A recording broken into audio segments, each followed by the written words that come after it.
and welcome to the University of Louisville Department of Medicine Grand Rounds. And we are pleased this morning to have our own rheumatologist, Dr. David Armstrong, who's an assistant professor here in our department and spending a lot of time at the VA and helping us with grow our having had a very small amount of rheumatology here for a while, and he's filling the gap and helping us grow. He'll be presenting a talk this morning entitled Rheumatoid Arthritis. But I want to just talk about David for a little bit. He is, like as I say, he's been with us for almost 1 year now, and he is an undergraduate graduate of Albright College in Reading, Pennsylvania. Went to Lake Erie College of Osteopathic Medicine and went to internal medicine internship and residency at Dwight David Eisenhower Army Medical Center. He followed that with another stint in an Army hospital, Walter Reed, where he did his rheumatology fellowship. He's had positions at the VA. He's committed to the military, been an instructor in medicine in the uniformed services, and clinical assistant professor at the Department of Medicine at Georgia Regents University. We're so glad to have him. Really appreciate all that you do for us, and thank you for your military service, Dr. Armstrong. Thank you very much for the kind introduction, Dr. Williams. It's a pleasure to be here, and a lot of excitement from peers about me talking, which that's a real pleasure. And specific requests were to include lots of pictures, which I did, and not to talk about the ANA, but Jason is going to send out a link on that and everything you ever need to know about the ANA testing. And I'll talk about my take on that, which is actually very positive, and I think there's been some negative comments on ANA testing in the past by other rheumatologists, but I have a separate take on that. So disclosures, I do own some medical stock in companies that I believe are changing the future, CRISPR technologies with gene modification, and actually curative currently of familial amyloidosis, which was invariably fatal, and also frequency therapeutics, who are working very hard to cure hearing loss. And a shout out to my colleague, Dr. Sim, who's actually at the VA in Atlanta. Some of the slides I borrowed from her because they were excellent, and couldn't make better slides, so I borrowed some of those. So I appreciate her assistance in creating this presentation. Objectives, we're going to talk about RA, of course. Dr. Armstrong, I need your screen slides that come down. We need to share the screen and try to do the screen share. Uh-oh. Yeah, maybe I want to catch you before you got too deep. Nope. Let's see. Should be right at the bottom near the middle, screen share. Yeah, I have to bear with me a second. Sorry about that.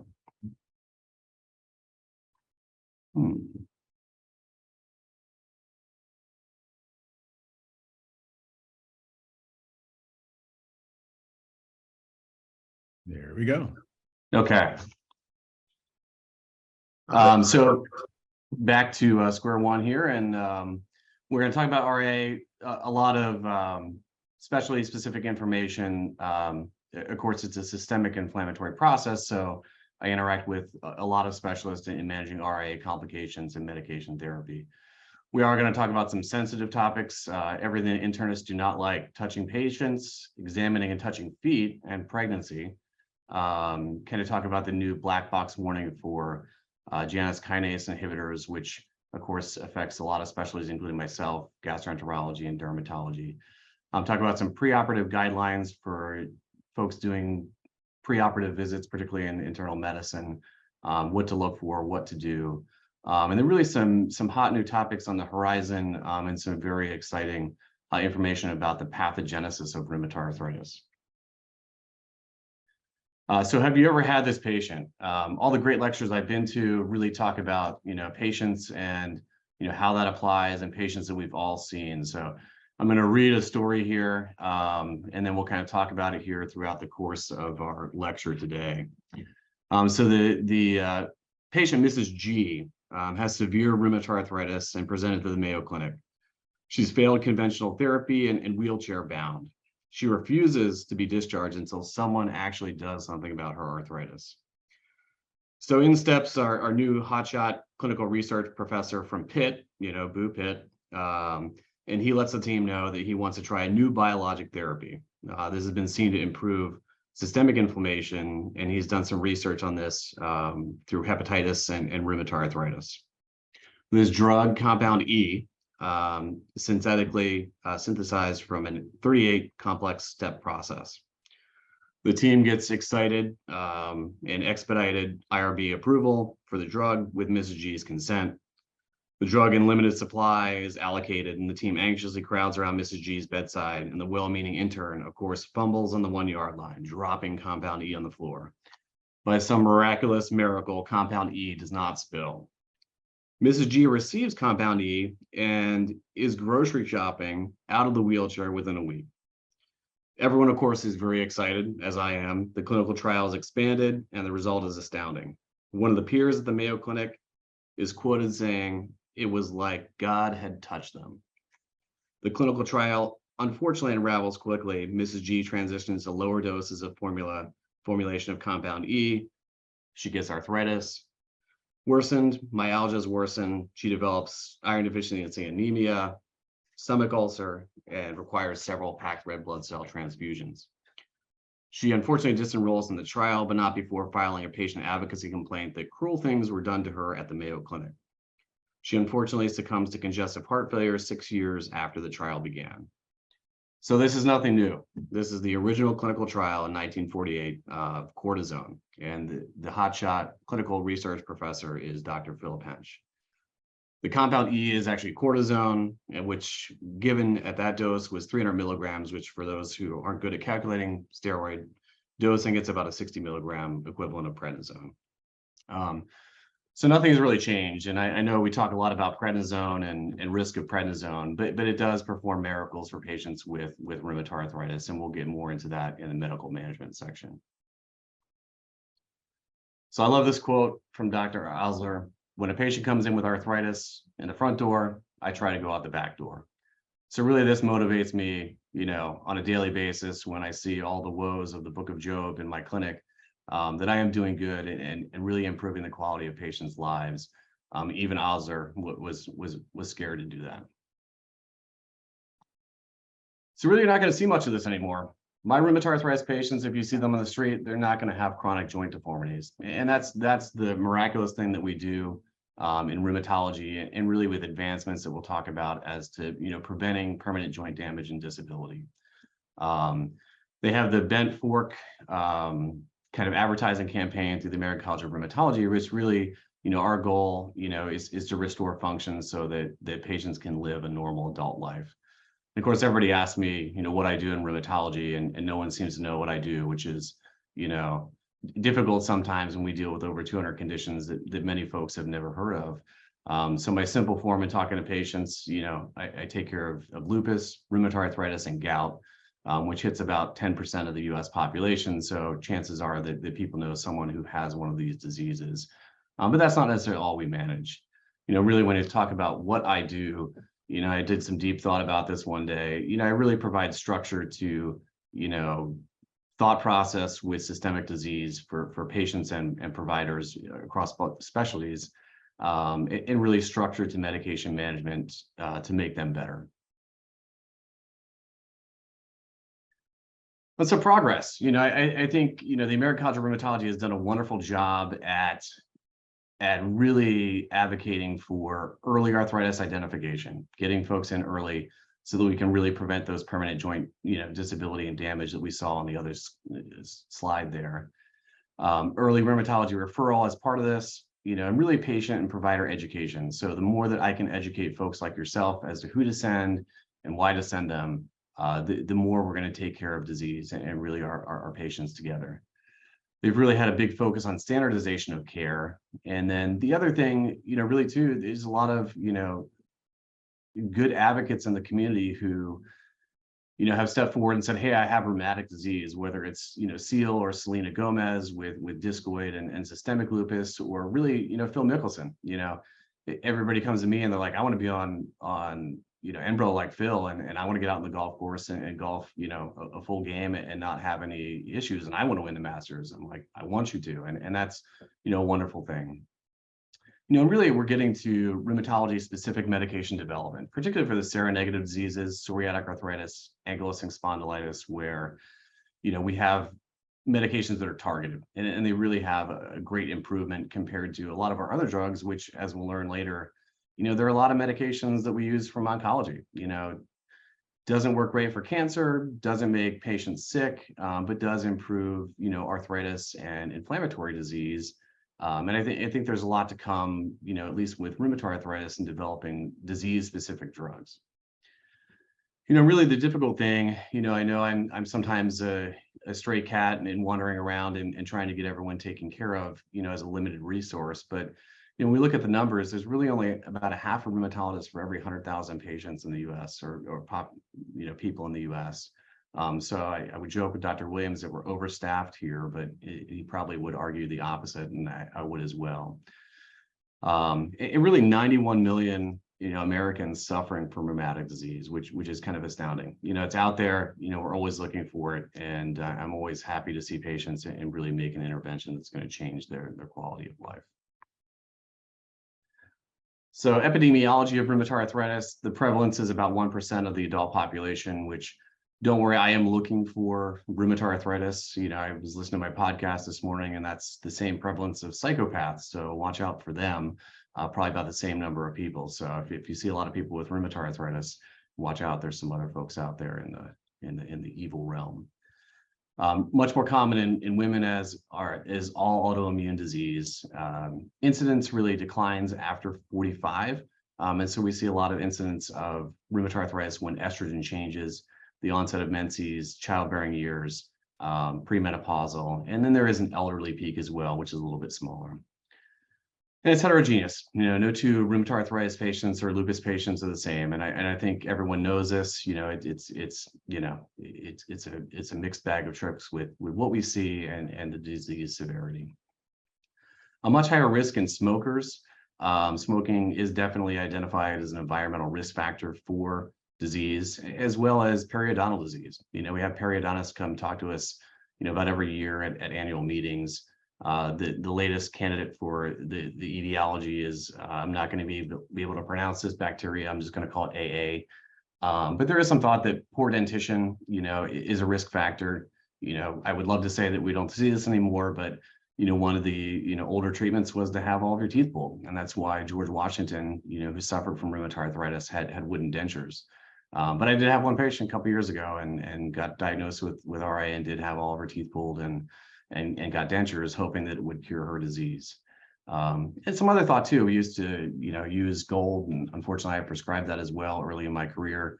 Very toxic medication, but there's some thought that gold fillings in particular have some anti-rheumatic effect and may prevent arthritis and otherwise, but much less frequently used. The risk of smoking, 1 to 10 pack years, 25% increased risk. That kind of doubles the more heavy smoker that you are. Beyond 20 pack years, which is pretty aggressive smoking, no additional risk for development of rheumatoid arthritis. And we do see that smokers tend to respond less to therapy and have more aggressive disease. And then in a high risk of genetic, inheritance. In a twin study, up to 60% genetic risk. And so when we look at families, this is a concern for me as well, having 3 family members with rheumatoid arthritis. When is the day that I could potentially develop RA? So this slide, really is a summary of all autoimmune disease. And I think this crosses most of our spectrums. There's genetic risk, of course, which is, pretty high and unpreventable. Environmental risk, and then epigenetic change. If something happens between the two, there's recognition of self. And then loss of tolerance that, the immune system starts to attack, the body and form autoantibodies. And then really, environmental factors, that then further alter the immune system. In particular triggers, I've had a lot of new cases with COVID vaccination or COVID infection, a cancer or post-chemotherapy. So something with the immune system where it becomes further altered or declines over age. Of course, damage to the joints, and other factors also play a role into developing full rheumatoid arthritis. It's very, very extensively studied in the military, and very high onset of new inflammatory bowel disease diagnosis in new recruits. And we do everything to stress their immune system that we kind of talk about here. We make them quit smoking, which, please don't tell your patients with inflammatory bowel disease to continue smoking, but it does decrease risk. We put them in a high stress environment. We cut their caloric intake, high activity level, cut their sleep, and then give them a bunch of vaccines. And it really is a milieu for increased incidence of autoimmune disease. We also keep a data bank in the military using HIV samples, where we're able to detect, looking back in time with someone who develops lupus or rheumatoid arthritis, that they have genetic markers as well as autoantibodies, 5 to 10 years before development of autoimmune disease. So it's out there, and I think a complex, system of how that really develops into rheumatoid arthritis with multiple factors and insults on the immune system.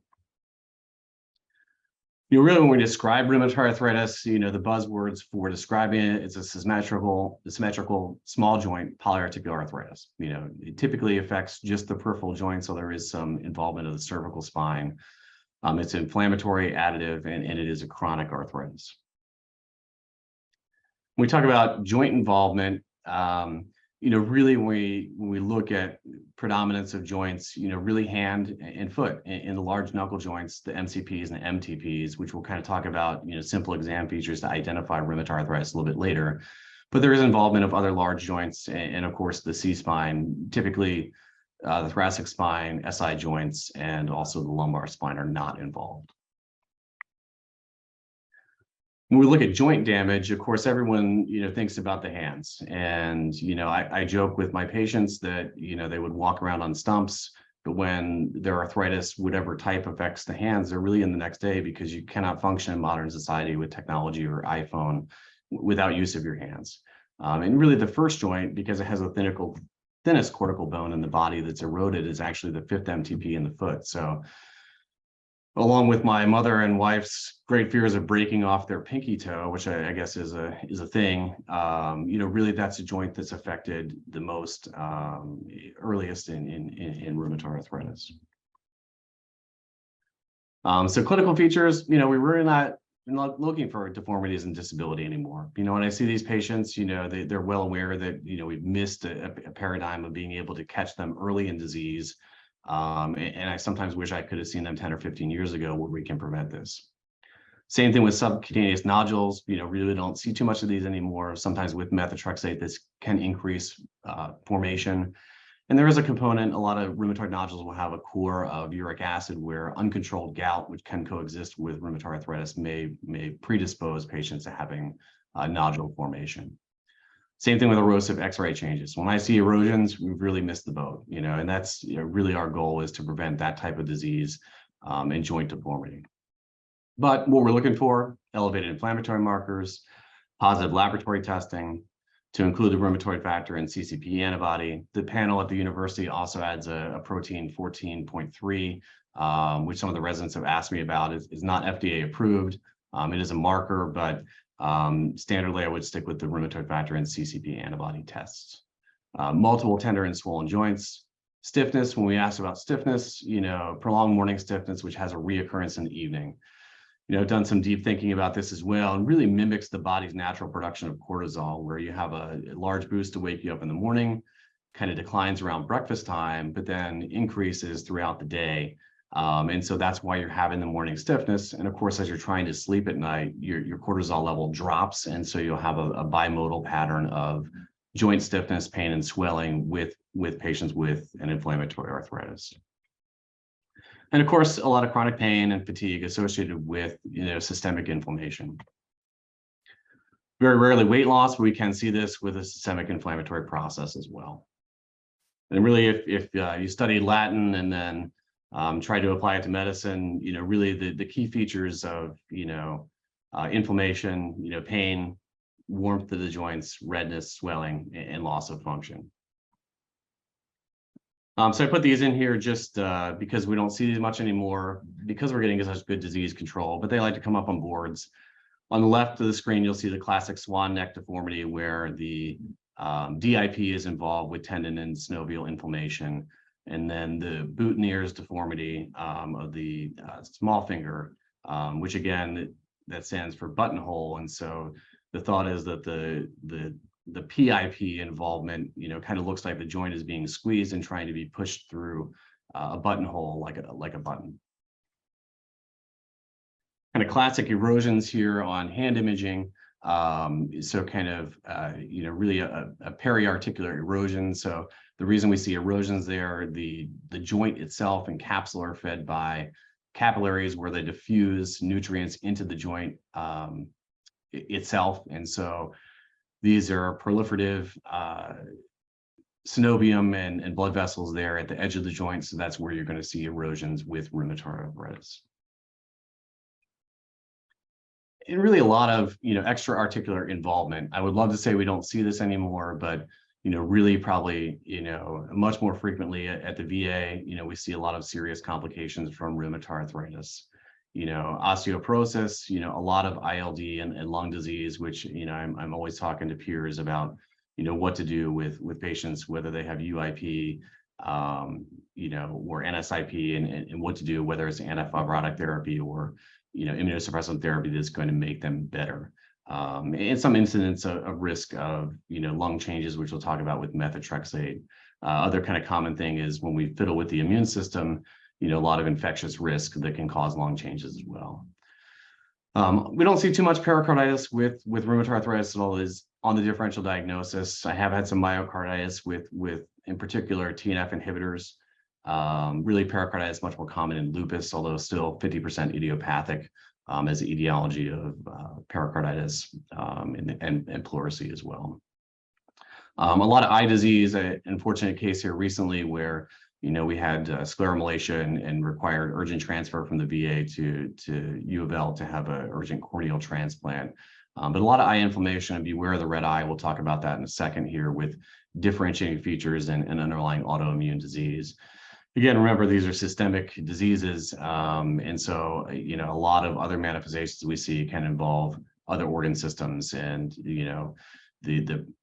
the prevalence of which organ system is most involved can vary. And so we get a lot of catchment from varied specialties and manifestations that may be related to rheumatoid arthritis.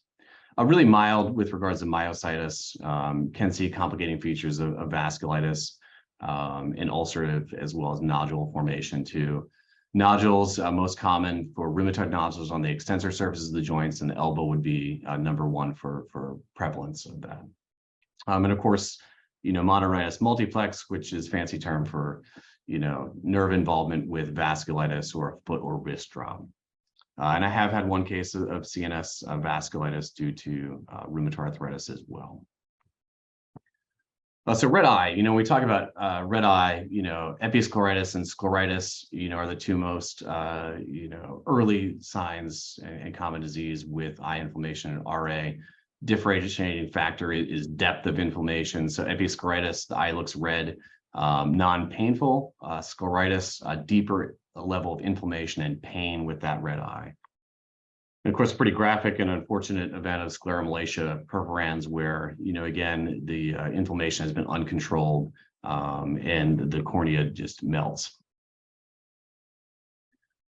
Things that you may see, nerve entrapment. So, if you have someone with bilateral carpal tunnel and not really using, their wrists a lot, whether they're gaming or on the computer, big sign for underlying thyroid disease, and also inflammatory arthritis. And unfortunately, I see a lot of these patients where they've had bilateral carpal tunnel release, no improvement in symptoms because it's not entrapment.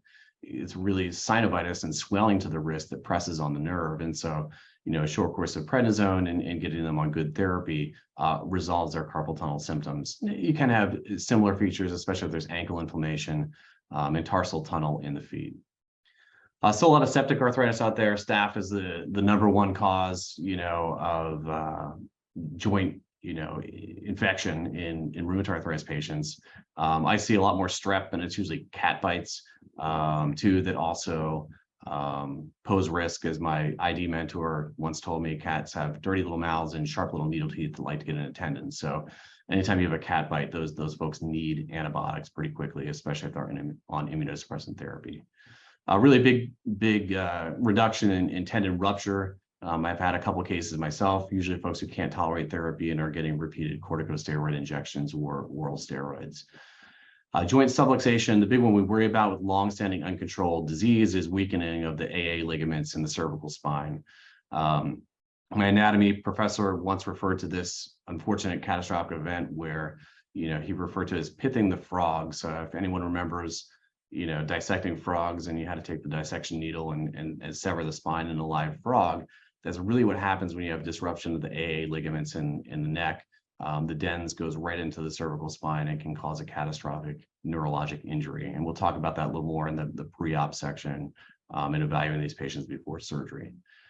Cardiovascular disease, right? So it's a risk equivalent of diabetes. It's a pretty high risk. And so again, these patients with, cardiovascular disease, I know everybody wants to, think about, cardiovascular risk. Rheumatoid arthritis patients are very high risk and tend to be smokers as well. So, just something to keep in your back window is the more we control systemic inflammation, the more we're going to reduce heart disease in our patients with RA.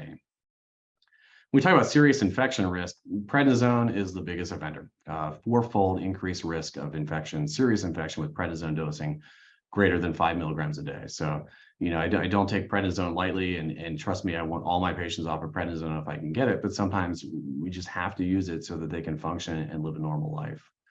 There is some increase with risk with biologic and DMARD therapy. You'd think biologics, may be a little bit more potent, but really just a twofold increased risk. So half the risk of using prednisone. Fortunately, don't see too much amyloidosis anymore. We do have a lot of cases, though, still of Felties and LGL, which is on the variant of Felties syndrome. So if you're seeing these rheumatoid arthritis patients and, you notice their neutrophils are low, they've got spleno and hepatomegaly, should be a concern. And really the biggest thing for those folks is to get them in with hematology. They're going to do flow and also, specific CD testing to determine whether or not, this is Felties or LGL to kind of differentiate, treatment. So this is our new classification criteria, and trust me, I can feel the eyes rolling out there in the crowd. It really feels like whoever created this loves snakes and ladders, because that's really what this looks like. So I'm really going to summarize this in just a second and give you a little bit simpler definition of how we're defining RA. And of course, we're a little bit, wordsmiths or word snobs in rheumatology, so we don't say diagnosis, we say classification, because that leaves room for poetic license in defining disease. So another great Ozer quote here: listen to your patient. He is telling you the diagnosis. And I'm going to give an example here too. I was not listening, which is surprising for me. And the patient literally told me 5 times the diagnosis, and I just did not hear him. So we talk about classifying rheumatoid arthritis, really 3 small joints that are inflamed. Like I said, predilection is for the, MTPs and MCPs in the hands, as well as wrists have a higher predilection. So if you're seeing joint inflammation, and we'll talk about some easy ways to identify it, if you're not comfortable with your physical exam skills or haven't rotated with me, as to how to identify joint inflammation in the hands and feet. Duration lasting 6 weeks, I would tell you probably 12 weeks is a little bit better, just because a lot of viral arthritis will resolve at 12 weeks. Elevated inflammatory markers or acute phase reactants, the ESR and CRP. And then positive testing for CCP and rheumatoid factor. And we'll talk a little bit more about rheumatoid factor positivity and seronegative arthritis in just a second. And really, you want to rule out other things. Seronegative arthritis, particularly psoriatic arthritis, which can have a rheumatoid arthritis variant, right? There's about 6 different forms of rheumatoid arthritis or psoriatic arthritis that we see. And one looks like rheumatoid arthritis to beat the band. Very symmetric, involves the wrists, and MTPs and MCPs are large knuckle joints of the hands and feet. Viral. We do get a lot of viral arthritis, probably not much anymore now that my wait list is out to 9 months, but usually those will resolve. Parvovirus is typically the big offender. It's parents or grandparents or folks who work in a daycare where the children get, the slap cheek disease, they get red face and a fever, and adults get pan-positive autoimmune testing, rheumatoid factor, CCP, ANA, double-stranded DNA antibody. Parvovirus is very immunogenic. You check a parvovirus IgM, it's positive. And this is a great diagnosis to make. Usually kind of bimodal pattern of spring and fall. Patients get get better with a short course of prednisone and tapering. They don't have rheumatoid arthritis. They don't have lupus. It's wonderful to treat that type of viral arthritis. Pretty much any virus, will cause, can cause either a reactive or transient arthritis. And I think anybody out there who's had the flu knows what it feels like, and that's what these viruses can do. Muscle aches, joint aches, you just don't feel well, but doesn't last forever. The chikungunya, was a big topic on boards, and before Zika virus and COVID, it was everywhere. It is making a prevalence, in Florida and the Virgin Islands. And when I say I didn't list on my patient, I didn't list on my patient. He told me probably about over 3 visits, probably about 6-8 times. He said, all this started with my arthritis when I went to Mexico and came back. Hindsight, and then preparing for this lecture, I'm like, darn it, he's probably got chikungunya. And chikungunya can cause a persistent arthritis. It doesn't last 12 weeks. It keeps going, and treated very similar to rheumatoid arthritis, which is actually what we've done for him. So, same treatment paradigm, but, next visit I see him, which is about 3 months, I'm going to tell him, hey, you probably had chikungunya. And that's the image at the top of the screen is the chikungunya virus. Also connective tissue disease and lupus. There's a lot of overlapping labs, and we'll talk about those. And then surprisingly, ANCA-associated vasculitis, can have a very symmetric, arthritis. And, unfortunately, I had a patient here recently, symmetric arthritis involving the MCPs, kept getting bilateral pneumonia and was eventually treated at, St. Mary and Elizabeth for ANCA-associated vasculitis when it had a diffuse alveolar hemorrhage. But as soon as I heard of his symptoms, they sounded pretty severe, tried to get him in within 2 weeks, but we unfortunately had some other complications. So labs, I told specifically not to talk about the ANA. And Jason, if you can send out that link, there's a very nice presentation Jason's going to put here in the chat box regarding the ANA test, which is everything that you need to know, and put out by the ACP. So it's great stuff there. If you have 5 minutes to listen on your way into work, very interesting. So rheumatoid factor, about 85%, folks will have a rheumatoid factor that's positive. When we talk about seronegative arthritis, when I see someone with a positive rheumatoid factor, because it takes about 3 to 5 years to become positive, and I ask them about their arthritis, oh, it started 3 months ago. I'm like, are you sure about that? And when we do more diving in, typically they'll have inflammation in their feet as if they're walking on marbles, is how that's described. This started 3 or 5 years ago. And so it takes a while for that lab to become positive. CCP antibody, on the contrary, is produced when there's joint inflammation itself. It's very specific at high titers for rheumatoid arthritis, can be seen at low titer in smokers, latent tuberculosis, and also psoriatic arthritis. So when it's there, it's very helpful at high titer. If it's not there, it may be a repeat test, in 3 to 5 years for early arthritis, and classically the rheumatoid factor would become positive. And acute phase reactants, right? We check these all the time, and I would tell you, there's values that concern me and interest me, and values where you have my complete attention. An ESR of 50 or a CRP of 25, I'm interested. I scratch my theoretical thinking beard, but if you have an ESR or a CRP, that's very high, greater than 100 or greater than 50, it's really specific for 4 disease processes: infection, malignancy, crystalline arthritis, and autoimmune connective tissue disease and vasculitis. So there's 4 things on your differential, right? So it's a non-specific test, but at certain values, it has, definitive disease identification. In the ANA test, you can have about 33% of patients with, positive ANA that also have rheumatoid arthritis as well. When we talk about the rheumatoid factor, everybody wants to ask me what the rheumatoid factor is, right? All my patients ask me, and your patients may ask you as well. The simplest explanation I have for them is, it's 2 antibodies binding together: the IgM, which looks like a throwing star, and the IgG, which looks like a pitchfork. When I describe that to patients, like, oh, okay, that makes sense, as to what it is. But there's a lot of, folks out there who really want to know what it is. And really, it's, again, not a specific test, which is like everything I deal with. I spend my day wading through labs and telling folks what they mean and what they don't mean, and it can be seen with chronic lung, kidney disease, hepatic disease, other diseases, positive in Sjogren's syndrome, overlapping disease with lupus, we call lupus, where there's components of rheumatoid arthritis and lupus. GPA, which we talked about, up to 39% of GPA patients, or formerly known as Wegener's patients, will have a positive rheumatoid factor. Cancers, infections, and really the biggest thing at low titer is looking for a low titer rheumatoid factor with joint pain, and you don't detect swelling.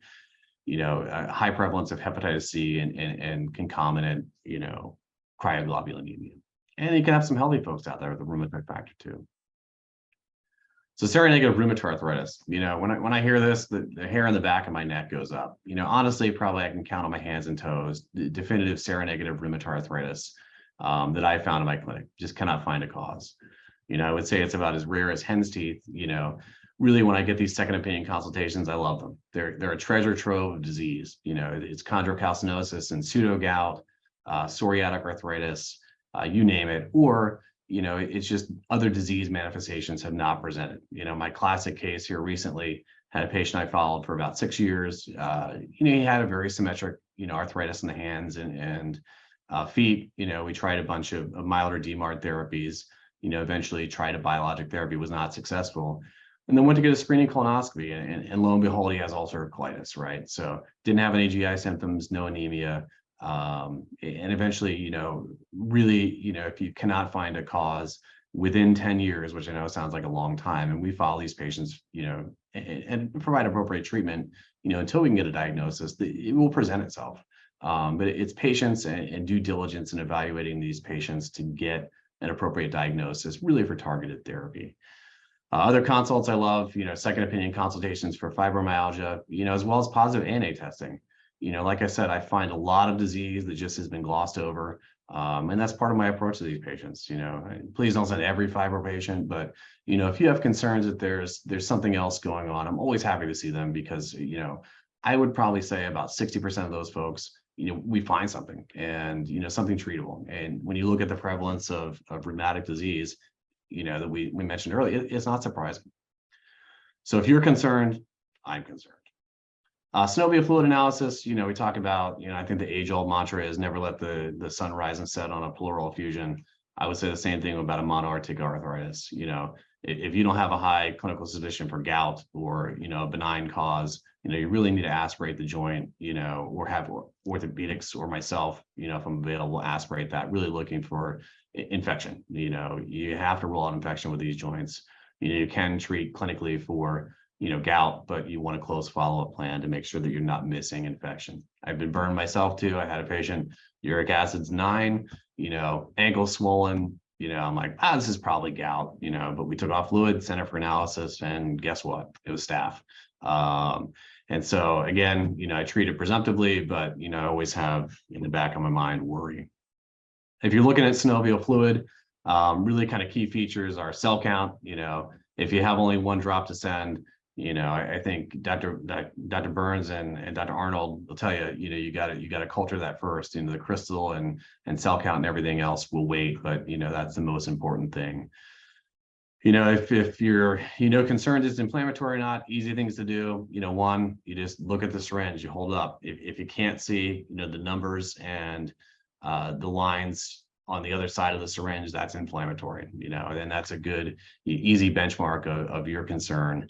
And viscosity, right? The more protein and inflammation that's in the synovial fluid, on the picture A on the left there, you have this string sign. So if you, have a large aspirate from the knee, 30 cc's or something, if you want to squirt a little bit out, you'll have a string sign because it's more viscous. Clear synovial fluid that you can see through to the other side, will just drop out just like water. So if many drugs are used for a disease, all are insufficient, right? So somebody asked me about medications the other day. I said, I could probably do the lion's share of my work, if I had 3 drugs, and I've changed my tune over my career. We have lots of stuff I use. But if I had some prednisone, some hydroxychloroquine, and some methotrexate, I could probably solve a lot of the rheumatic disease that is out there. Really no cure, and like we talked about earlier, steroids, life altering, but they've got a lot of complications. So we needed to find something else to replace them. We had some other medications we don't use too much anymore. Once in a while we use cyclosporin, gold, gone by the wayside, Plaquenil, great drug, for lupus, I would put it in the water if I could. It has such benefit for lupus patients. and disease reduction and prevention of kidney disease. It's awesome. For rheumatoid arthritis, it's kind of like an anti-inflammatory. It helps, but it's not, the bee's knees, so to speak, with improving disease. Other medications out there, we kind of got synthetic DMARDs, methotrexate, which we'll talk a lot about. They're in the 80s. And then a lot of cast-off medications from oncology, right? Again, they don't really hurt patients too much. They affect arthritis, but they don't work well for cancer. So it's this middle ground of modulating the immune system but not making people sick. Steroids, like we talked about before, lots of complications above 5 milligrams a day. I try to get my patients as well as I can down on or off of steroids. But sometimes I have to acquiesce. If they're able to work, provide with their family, not go on disability. 5 milligrams of prednisone is not the devil, but it does cause issues. And I know, endocrinology and GI are there saying, man, it does some damage, and it does, but sometimes you have to use what you have. We try to do as much as we can, beyond orals, intra-articular injection, right? I do a lot of injections, limit systemic side effects, makes the patient better, lasts for up to 3 months. And so as much as I can, I try to use intra-articular injections, to get patients off of prednisone. So methotrexate, right? It's crazy to me. We've used this drug for 44 years now, and no idea how it works. We know how it works for cancer. It interrupts folic acid, stops cell production. The latest theory among 4 is it inhibits ACAR, which is an enzyme there that affects adenosine, increases adenosine, and there's downstream products.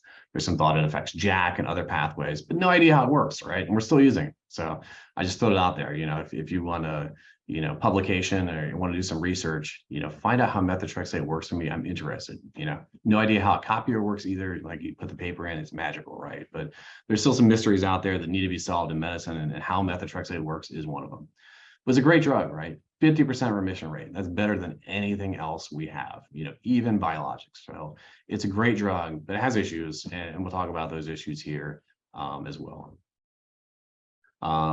So it causes liver enzyme elevation. It's kind of, difficult to predict. Of course, we screen very aggressively every 2 months for the first year, then every 3 months. It can be a limiting factor, especially in veteran population, high incidence of cirrhosis and fibrosis of the liver, where methotrexate isn't a good option. So it's a good thing we have more than one drug.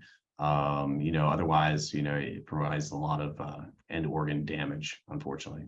And really, I counsel my patients, you want to avoid alcohol with methotrexate. A drink now and again, not too bad, but really decrease that, liver risk, mostly because if you have something that works, 10, 20% better than everything else out on the market, I really want to maximize that benefit. Hypersensitive pneumonitis, it does occur. I have a couple cases. They recommend getting a baseline chest X-ray, but honestly, I very rarely see a patient who doesn't have a chest X-ray out there at baseline, to look for changes. If they get short of breath or have issues, we just stop it, and typically resolves. There really has been a resurgence of usage now for methotrexate with ILD, which is kind of surprising. And I think there's going to be more to come about that. Of really, methotrexate is a good drug. It works for lung disease, and I think we're going to be using it a little bit more here as well. Before we said, if you smoke, if you have lung disease, methotrexate probably isn't a good choice. But I think that paradigm may change over the next few years here. Can cause some cytopenias. We will watch for that as well. Renal issues. Not too much. If they start developing a creatinine that goes up, and some chronic renal disease, I'll reduce the dose. But it still works well. It just hangs around longer.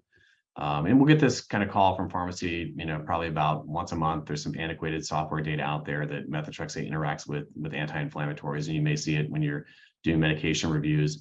And that's really just because of thinning of the GI tract and epithelium with high doses of methotrexate used for chemotherapy. Low doses, it can cause some mild stomatitis, but generally considered to be safe and an approved paradigm to use these together in combination. So don't have a great fear of your patient with rheumatoid arthritis on methotrexate of adding, meloxicam, Celebrex, for drug interaction standpoint. We kind of talk about GI side effects. Again, that's kind of the chemotherapy, effect where you get, impaired cell division with the GI tract and get mouth sores, stomatitis, GI side effects. You can get alopecia as well, same kind of pathway with folic acid and cell division. How we treat that, we really educate our patients. You take folic acid every day. We're not using that chemotherapy pathway to treat RA. And for more severe complications, you can use folinic acid with the methotrexate. I've used 5, 10, 15 a week for folks who are getting hair thinning, but they're like, methotrexate's cured my joints. I use divided dosing, which is a little bit different than folks out there. Once a week dosing is kind of standard. Really kind of the summary of this slide is that injectable methotrexate works much better. So, if you have patients who are requiring, methotrexate works, they're requiring higher doses, really best to switch to the subcutaneous formulation and injection, which is what they use first line in Canada and Europe. It works much better, higher bioavailability, and controls disease better. Biologics, right? So we're all using them. So, infection risk, probably equivalent to DMARD. There is malignancy risk. Really what's come out mostly is non-melanoma skin cancer, and then questionable side effect of risk of lymphoma, which is present with all autoimmune disease. Recent review article said lymphoma probably isn't increased. There's some thought that GI cancers and lung cancers were increased. Probably hasn't come to fruition. There is induction of autoimmunity, and we check these autoantibody labs and look for failure. Generally just switch, biologic therapy if they're not, responding well to it. You really want to avoid the TNF inhibitors in anybody who has a strong family history or personal history of multiple sclerosis. They can accentuate demyelinating disease and, of course, significant risk in heart failure. For those like history, fascinating to me. In the late 90s and early 2000s, they saw that TNF was increased with heart failure. And they say, hey, why don't we use rituximab and see if, or infliximab and see if that decreases, heart failure and makes people better. Obviously, it did not work, but folks thought of it before, and now we really have some good clinical data to suggest, if you have patients with, higher stages of heart failure, not to use a TNF inhibitor. And there is some potential risk of COPD, with abatacept. I really don't see it myself, but it is reported. Precautions, really, you want to get these folks screened for latent tuberculosis and hepatitis before they start therapy, get them their vaccinations. And then really you want to avoid live virus vaccinations. Typical one that's given is MMR. So you want to have them off their biologic if they get MMR, or if they travel, there's a variety of, fun places to go where you need vaccinations, Thailand, South America, that type of stuff. So if you're doing travel clinic or sending folks, you want to be cautious in people who are on live virus, getting live virus vaccines as well. The other would be leflutamide. There's some live virus risk with that oral DMARD. So treatment principles, really it's individualized. I'd love to say that, everybody comes in, they're on methotrexate and cured. Doesn't happen. So we have, patients have other comorbidities. They want to become pregnant, particularly higher incidence, in females who are in childbearing age. So we really tailor that therapy. I try to use corticosteroids initially just because DMARDs take a while to work. It takes about 6 to 12 weeks for methotrexate to have full effectiveness. And so I need to do something so that they can, they don't have to take 3 months off of work while they're waiting for it to work. We do use kind of triple therapy, which University of Nebraska studied extensively. Good benefit, an equivalent benefit to adding a biologic therapy. The trouble is, that equivalent benefits at 5 years. So I really can't tell patients, particularly those who their families rely on them to work and provide, hey, we'll just do a bunch of oral DMARDs and you can wait 5 years and it'll be okay. No, there's a place and a time for biologic and aggressive, management of rheumatoid arthritis, and that's typically in younger patients, right? So we need to get them well controlled. Pregnancy, so really kind of, medications that are safe, in your patients that are becoming pregnant, for rheumatoid arthritis, hydroxychloroquine, azathioprine, which is not what the, classification is for the FDA, but when you look at, trials, no real significant pregnancy risk with azathioprine.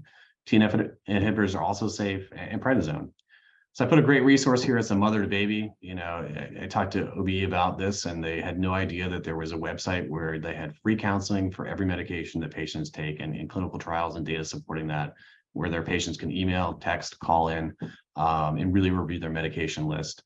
They also have specialty-specific handouts, for most specialties who use any type of medication that has pregnancy risk. And it's free. It's a free resource. They get some federal funding. So I encourage you to go to the website, refer patients there, particularly those who may be becoming pregnant or considering pregnancy. Pre-op recommendations. So the American College of Rheumatology came out with guidelines in 2022. You can Google those and find them pretty easy, but it goes over what medications to hold, when to hold them, and also what to do before major surgery. So things you need to do, we want to look out for AA dissociation and weakening of those ligaments. So when you're doing these pre-ops, you want to let the patient know, if I have not told them, that flexion extension films need to be obtained by anesthesiology, or utilization of glide scope, which keeps the neck in the neutral position. Generally considered to be safe to continue a low dose of prednisone, no increased risk of surgical site infection at 5 milligrams or less. DMARDs can be continued, and there's holding paradigms for when to do surgery with infusion or subcutaneous or oral biologic therapies. So whatever is waiting for, what's new, right? So JAK inhibitors and MACE risk. So, FDA black box warning. So higher doses of tofacitinib, cause some issues, right? So blood clots, heart disease, heart failure.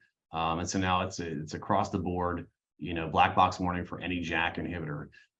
There's some trials to look at decreased risk from one to the other, but I would say have concern. And I had somebody who, was like, we went over risk, and, she said, no, I want to continue my JAK inhibitor. I know I've had a PE before, and she got another PE, but we talked about it. She said it changed her life and she wanted to continue it, but the risk is there. And also higher risk of lung cancer in those over the age of 65 was identified as well. So some risk with the JAK inhibitors. I still use them, with tongue in cheek. I think they're okay medications, but they have a, definite limitation in younger folks, who don't have a, risk for clotting disorder or cardiovascular disease. But, if you're giving these to 65-year-olds, you're going to have some issues. So palindromic rheumatism, that's fancy talk in rheumatology for early rheumatoid arthritis or early inflammatory arthritis. So I put a palindrome here for you, same front to back. But what palindromic stands for is to run back, right? So they get intermittent flares of arthritis. They're variable, every few weeks, every few months. We look at these, if they have a CCP antibody is positive, I give folks that, you have a 60% chance of developing RA. So what do? We use some DMARDs. Hydroxychloroquine seems to work well. 50% improve or resolve and don't go on to develop, rheumatoid arthritis, which would fit with how it works. We think it's a cell stabilizer, stops autoantibody production. That's how it works for lupus. So kind of exciting use, and so not an unreasonable treatment choice. And we use some other things, other DMARDs, anti-inflammatories, as needed steroids. Clinical trials, they looked at, hey, let's give these folks rituximab, see if RA never presents itself. Maybe delayed it by a year. They said, oh, well, let's try methotrexate. We'll do aggressive monitoring of disease, inflammation, MRIs, 4 MRIs over 2 years. So don't know how they got this trial approved, a couple $1,000s worth of MRIs. But, they really said, didn't make too much difference. More GI side effects from methotrexate, didn't delay onset of disease, mild improvement in joint symptoms. So you can be more aggressive, but being more aggressive doesn't really seem to provide much benefit, which is kind of counterintuitive. So prime cells. So not the sports beverage that your kids all want, prime cells. So this is fascinating, right? So they're looking at these circulatory fibroblasts. They migrate, out of the blood into the synovium, and they're there with flares, right? So this really kind of study is fascinating here, and great article talking about it where, this makes sense to me, right? We look at, the environmental and genetic risk here with RA, but then, we use these cancer drugs, right? So is this kind of, almost kind of, treated like malignancy? Is that why methotrexate and all these other cancer drugs work? So I think there's going to be a lot more to come about prime cells. And I went to a great lecture where the lecturer said, why do you think, joint disease distribution is different from psoriatic arthritis to rheumatoid arthritis? Why is it that, you have this patient, they're on good therapy and they still have a joint swollen, you inject it with steroids and it gets better, right? So I think there's really something to circulatory fibroblasts and what's going on with what our concept is with rheumatoid arthritis. So again, we want to know what's the best, right? So we have these folks, want to get them better. Is there a better biologic? Probably not. I would say, you look at the clinical trials, everything looks pretty similar. They did this North Star recently. They said, hey, men do better with rheumatoid arthritis, right? Which I think we all know, it's more prevalent in females. There's probably some risk with estrogen. Men do better with rheumatoid arthritis. Tocilizumab really, seem to be the best, in men, but it causes a lot of liver enzymes, but a high incidence of alcohol use too. And all these patients in this trial were getting methotrexate too. So really no surprise there. But I don't have a best biologic. There's a lot out there. Really, it depends on disease comorbidities and what patients respond to. So I think that's, an area of research too that we're getting at. And then what's the cost, right? So why do I talk so much about methotrexate day in, day out, right?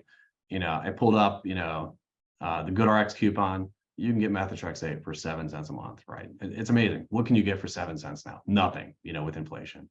Humira, of course, there's a lot of offset. Most patients don't pay more than 50 or 100 bucks, but if you're a cash pay person and you get a GoodRx coupon, it's $6,000 a month, right? But it keeps people working. When you look at the cost of this over a year, the cost to have somebody who's disabled and under the care of the federal government is about $120,000. So they're expensive, they work, but to keep people functional, they keep them from being disabled.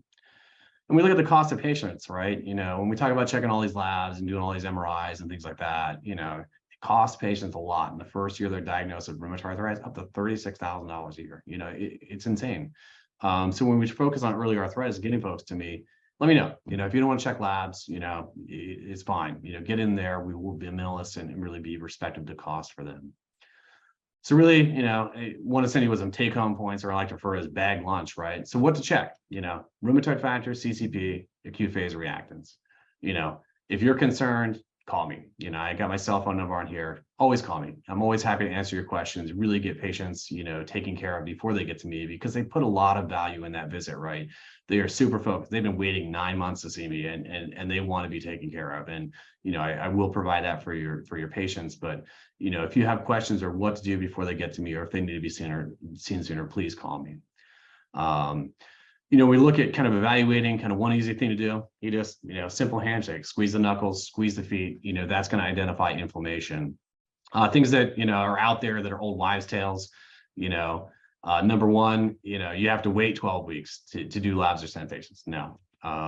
We have to wait for joint damage. No. NSAIDs or steroids can mask disease presentation. No. I take a good history. We know what joints are involved. I will make the diagnosis.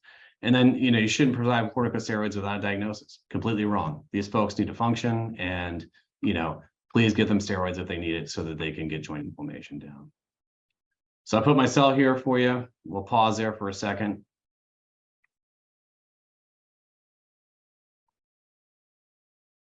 And open up to any questions. I'm sure there's a lot, and if we don't address it today, since I'm here, you can just email me, which is nice. Thank you, Dr. Armstrong. That was really a tour de force. Really appreciate all of your insights. I'm going to start off with the first question, taking chair prerogative. I actually put in the chat one of the more interesting aspects of nutritional medicine are the studies which really started years ago with case reports and then case series. And there was one in my journal, the International Journal of Disease Reversal and Prevention. But last year about this time, there was a randomized crossover trial on plant-based diet, which makes sense because the rumor is and you actually had it on one of your slides, that this is all inflammation, and therefore it's going to come from the GI tract, from the microbiome. And if you change the microbiome, you're going to change the course of this disease. The criticisms, which have been plenty, of the Neil Barnard trial that was published last year, that I put in the chat, was that it was only 44 results. Well, if you reach a p-value, you can't argue it's too small. You can say you don't care because it's too small. But you would know a heck of a lot more than I would about disease activity score 28, the DAS 28, going from 4.5 to 2.5. during the, I mean, it sounds like it would make the patient more functional and lower their medication requirements. So the big question is, with all of the sort of everyone knows about Venus Williams and Sjogren's syndrome, and the lupus doctor went vegan and it all went away when she was almost on dialysis. We've heard all this stuff. Where are the large randomized trials? Now, so as a guideline writer, if you don't have an N of 50, the Institute of Medicine wants to ignore that study. And so, and when I try to walk in a guideline room with a study less than 50 people in each group, everyone sort of, rolls their eyes. And I think that there's a way in which that's appropriate. So can we get started?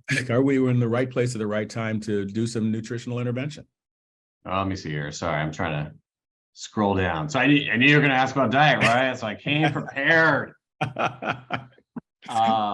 So yeah, just to talk briefly about disease activity scores, honestly, the easiest is rapid 3. It's all patient input, right? Because there's what I do scientifically, and then there's the output, which is, can I do the dishes? Can I feed myself, right? And the rapid 3, it's all patient input, 10 questions, and it's comparable to all the scientific, studies, whether it's CDI, SDI, disease activity score, 28 joint count. A lot of those require labs.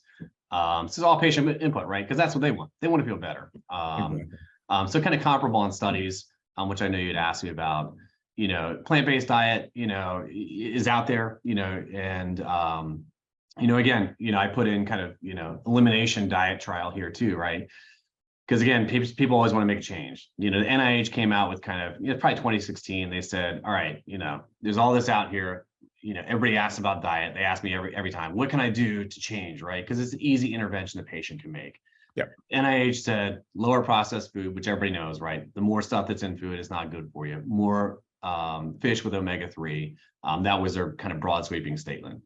And then people do elimination diet, which it's interesting. You look at this and you're like, you'd think bacon was like the worst thing there, but people felt better with eliminating corn and wheat. So everyone wants to eliminate gluten. I don't know. There's something to it. They may feel better, but yeah, there's just not a lot out there. And I think that's a difficult thing. I think it's one component of it where, haven't really, focused on it. And of course, a lot of focus on diet with gout, which, we've looked at, it really doesn't reduce uric acid much at all. It's genetic risk. I think we've gotten a 1 point reduction in uric acid with eliminating, high purine stuff. So I think a lot's genetic. I think there is some risk with the microbiome. I think we really haven't tapped into that. But I think folks should eat healthier. You're going to feel better. The immune system is going to function better. And if you're not aware of that, make a meal at home or go to McDonald's and let me know how you feel. You're going to feel better if you make food at home. So closer to the food source.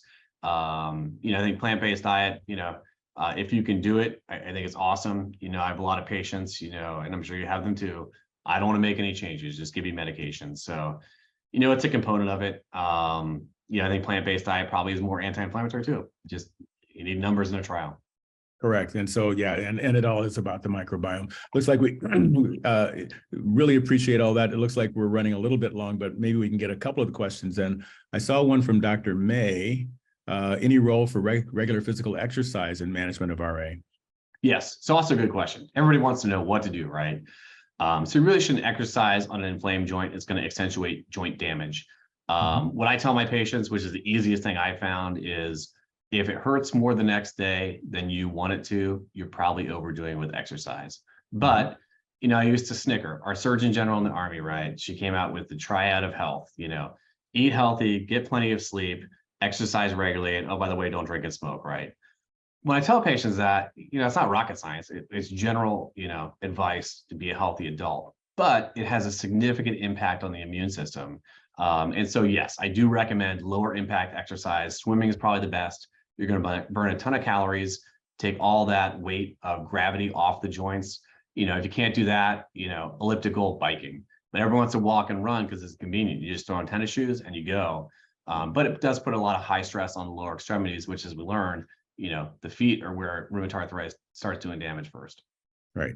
Okay. So really quick questions with quick answers are for Dr. Kruger. Are prime cells involved with seasonal allergic-induced transient arthralgia? And have histamine blockers been conducted? Trials? I have no idea to answer either one of those, but it's interesting. Yeah, I don't know. I'll have to look into that, and I know Dr. Kruger and I talk regularly, so I will get her the answer on that one. Fantastic. Lastly, are you able to predict which patients with RA can or will develop ILD or pleural effusions? Uncontrolled disease for the most part. You know, was a quote from Dr. Pincus there, one of the grandfathers of arthritis and management. If you have a patient with 30 swollen joints, they're not going to do well. Which I mean, it's true though. You have bad disease, it's going to inflame other organ systems. But predictive for ILD, not necessarily. Smokers, higher risk across the board. And so smoking, definite risk factor for CCP antibody positivity and probably a lungitis. So it's not nicotine itself, it's the smoking. And really, I didn't mention it earlier, but rheumatoid arthritis wasn't an issue until we introduced sugar and tobacco from the New World. Those two things, right? And that circles back to the periodontal disease and lung disease. Those two things, and rheumatoid arthritis skyrocketed. Amazing.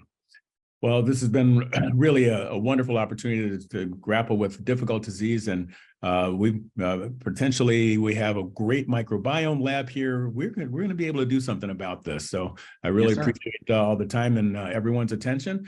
And Jason, we normally let you take over towards the end. Yeah. Any announcements? Nothing. Just real quick. I know there's some questions we didn't quite get to, but I did post Dr. Armstrong's email in the chat. If anybody wants to directly contact him with questions, he's been great to work with, and I know he's very helpful for everyone. So other than that, I think we're finished. So and Dr. Armstrong, what we're going to do, and I'm sorry I didn't mention this earlier, we're going to do the Cardinal Minute here in just a moment. And so Dr. Williams will explain. It's basically we'll do a kind of a 1 minute or so summation, kind of the take home points from your talk, and it'll go on our social media on the department site and all those sorts of things. So what we're going to do, I'm going to go ahead and going to close it out. And we thank everybody for joining us this morning, and